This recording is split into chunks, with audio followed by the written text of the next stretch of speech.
സസ്യകോശത്തിൽ മാത്രം കണ്ടുവരുന്ന കോശാംഗങ്ങൾ ആണ് ജൈവ കണങ്ങൾ അഥവാ പ്ലാസ്റ്റിഡ്സ്. കോശഭിത്തിയും സസ്യകോശത്തിൻ്റെ മാത്രം സവിശേഷതയാണ്. ഈ ജൈവ കണം 3 തരത്തിലാണ് ഉള്ളത്. അപ്പോൾ പ്ലാസ്റ്റിഡ്സ് അല്ലെങ്കിൽ ജൈവ കണം 3 തരത്തിലുണ്ട്. ആദ്യത്തേതാണ് ഹരിതകണം അല്ലെങ്കിൽ ക്ലോറോപ്ലാസ്റ്റ്, പ്രകാശ സംശ്ലേഷണത്തിന് സഹായിക്കുക എന്നതാണ് ഇവയുടെ ധർമ്മം. രണ്ടാമത്തത് ശ്വേതകണങ്ങൾ അഥവാ ലൂക്കോപ്ലാസ്റ്റ്, പ്രത്യേക നിറമില്ലാത്ത ജൈവ കണങ്ങളാണിവ. ഇവ ആഹാരവസ്തുക്കളുടെ സംഭരണത്തിനാണ് സഹായിക്കുന്നത്. മൂന്നാമത്തത് വർണ്ണകണം അഥവാ ക്രോമോപ്ലാസ്റ്റ്, പൂക്കൾക്കും ഫലങ്ങൾക്കും നിറം നൽകുന്നത് വർണ്ണകണമാണ്. ഈ വർണ്ണകണത്തിൽ 3 പ്രധാനപ്പെട്ട വർണ്ണകങ്ങളാണ് ഉള്ളത്. അപ്പോൾ 3 വർണ്ണകങ്ങൾ ഈ വർണ്ണകണത്തിലുണ്ട്. ആദ്യത്തേതാണ് സാന്തോഫിൽ. സാന്തോഫിൽ പൂക്കൾക്കും പഴങ്ങൾക്കും മഞ്ഞ നിറമാണ് നൽകുന്നത്.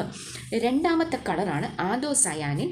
ആന്തോസയാനിൻ പൂക്കൾക്കും പഴങ്ങൾക്കും ചുവപ്പ്, പർപ്പിൾ നിറങ്ങളാണ് പ്രധാനമായിട്ടും നൽകുന്നത്.